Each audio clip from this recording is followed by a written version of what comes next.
Hello, dear students. How are you? Dear students, as you know that we are reading our fourth chapter of geography, natural resources, minerals and power resources. And we have introduces about minerals in the previous lecture, and now today onward we will read about distribution table. Let's start our topic, power resources. There are two types of power resources, namely conventional resources and non-conventional resources. Power resources are those resources which are used for generating power, that is essential for performing various human activities. You know very well, power is very useful for our human activities. And now we will read about the detailed information about conventional and non-conventional resources. Now first of all we will read about the conventional resources. Fossil fuels are important conventional resources. Some of these are discussed below. The first one, large reserves of coal occur in China, USA, India, Australia and Russia. There are four types of coal based on carbon content. Anthracite, which has 90% carbon content. It is thus first grade coal and produces minimal amount of smoke. So anthracite is the best quality of coal because it produces minimal amount of smoke due to carbon content. Now the second number, bitumens. Bitumens is the second number quality coal, has 65% to 70% of carbon. And now the next one is lignite. Lignite is made up of 40% carbon and thus produces a lot of smoke.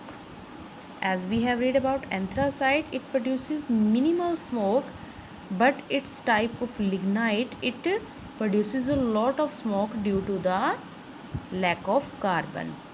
And the fourth one is peat. Peat has very little carbon and thus it generates very little heat and a lot of smoke.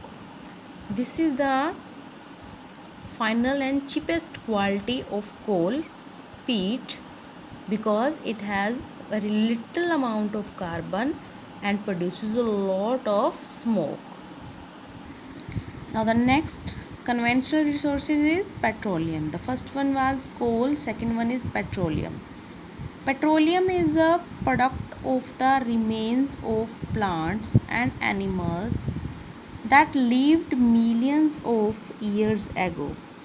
It is referred to as black gold since it has a greenish black color. Understood? Diesel, petrol and different grades of lubricants are produced by refining crude oil. When we get petrol, it is in form of crude oil, मतलब कच्चे तेल की form में मिलता है, and some other particle like diesel, petrol and other grades of lubricants, these are mixed in this crude oil. तो इसमें कुछ और थिंग्स भी ऐड होती हैं. Saudi Arabia, Iraq, Iran, USA, Venezuela, Algeria and Russia are the major producers of petroleum. Now the third conventional resource, that is natural gas. It usually occur with petroleum deep inside the earth and they are extracted by drilling through the surface. तो ये भी petroleum के साथ ही बहुत नीचे गहराई में पाई जाती है नेचुरल गैस, जो अक्सर हम लोग घरों में यूज़ करते हैं. And it is extracted. ये कैसे निकाली जाती है? ड्रिल करके, यानी कि बहुत नीचे तक खुदाई करके इसे निकाला जाता है. This resource is important for the development of industries as well as running households. तो घरों में भी इसे यूज़ करते हैं, इवन इंडस्ट्रीज़ को रन करने के लिए भी नेचुरल गैस की ज़रूरत होती है। Russia, Norway, UK and the Netherlands have natural gas reserves. So these countries have the natural gas reserves. Let's remind, dear students, today we have read about our conventional resources. Which are the conventional resources? First one is coal. It has four qualities, four types, sorry. And second one is petroleum, and third one is natural gas. All these are power resources, and this is the first type of power resources called conventional resources. Now the non-conventional resources. Those natural resources like wind, air, water, geothermal energy which are used for generating power are termed as non-conventional resources. Nuclear energy is also another important example. They do not cause pollution in the process of generating power, and moreover they last forever as they get regenerated in a short amount of time. तो किस लिए beneficial है? First, they do not cause pollution cause नहीं होता इनसे. And second one, they last for ever, यानी कि वो काफ़ी लंबे टाइम तक चलते हैं. And even they get regenerated in short amount of time, वो बहुत जल्दी रीजनरेट कर दिए जाते हैं. ये जो पावर रिसोर्सेज जिनके बारे में हम पढ़ रहे हैं, non conventional resources, that's why these are very very useful for us. In India, both conventional and non conventional sources of power are produced. Some of them are listed below. Now we will read about in India that which resources are found and where. First one, coal. The main reserve of coal are the Damodar Valley and the Chota Nagpur Plateau in Jharkhand. Major mines are at Jharia, Raniganj, Girid and Bokaro. Now petroleum. Most of the petroleum reserves in the country have been depleted and thus large quantity are imported. Dear students, जो petroleum के reserve हैं हमारी country के अंदर वो deplete हो चुके हैं, लगभग ख़त्म हो चुके हैं.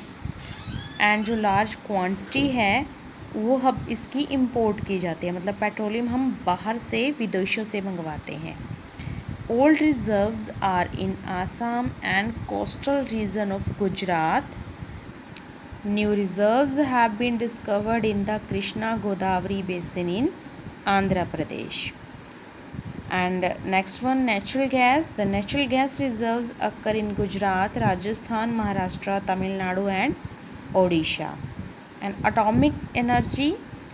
6 atomic power plants have been set up in the country at Rawatbhat in Rajasthan, Narora in UP, Kaga in Karnataka, Kakrapar in Gujarat and Tarapur in Maharashtra. The raw materials used in these plants are uranium and thorium. Singhbhum in Jharkhand is the producer of uranium, while thorium is mined from Kerala. Some extra information. Chota Nagpur Plateau and the Odisha Plateau covering the states of Jharkhand, West Bengal and Odisha is collectively called the mineral heartland of India. These areas are called mineral heartland of India. Now the geothermal energy in India. Geothermal energy is tapped on a large scale in the Himalaya region as there are many hot springs here. तो geothermal energy जो है वो कहाँ पे हैं? ज़्यादातर plant हिमालयी reason में हैं, बिकॉज वहाँ पे हॉट स्प्रिंग पाए जाते हैं. This form of energy is also used in the Son, Narmada, Tapi rift zone and in the barren island of the Andaman. And the next one is hydroelectricity. The existence of a large number of rivers all over the country means India has tremendous potential for producing hydroelectricity. So dear students, India के अंदर जो reverse हैं उन पर बहुत सारे hydro electric plant लगाए गए हैं और उनसे जो इलेक्ट्रिसिटी है वो जनरेट की जाती है. Now the next one is biogas.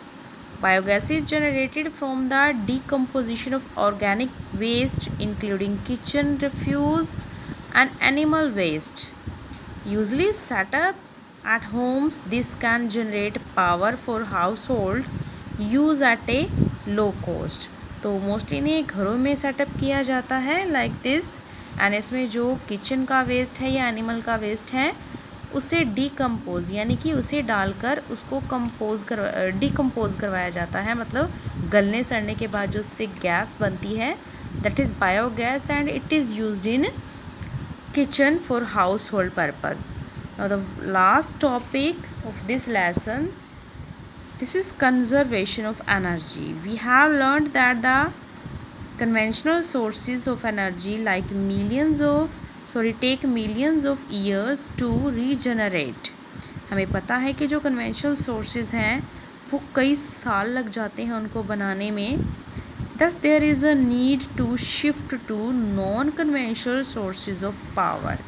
तो इसीलिए हमें क्या करना चाहिए, जहाँ हम कन्वेंशनल सोर्सेज को यूज़ करते हैं उन्हें किससे रिप्लेस कर देना चाहिए, नॉन कन्वेंशनल रिसोर्सेज से रिप्लेस कर देना चाहिए. And the practice of three Rs means reuse, recycle and reduce should be promoted to conserve energy.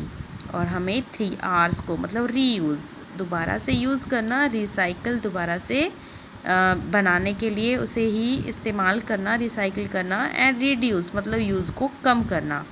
तो इस वे से हम जो हमारे सोर्सेज हैं उनको इसेंशियल फॉर्म में यूज़ कर सकते हैं और उनको कंजर्व भी कर सकते हैं. Step should be taken up both at the public and individual level to conserve these natural resources. So this is need of R. Hope so you will understood about this topic. Thank you and have a nice day.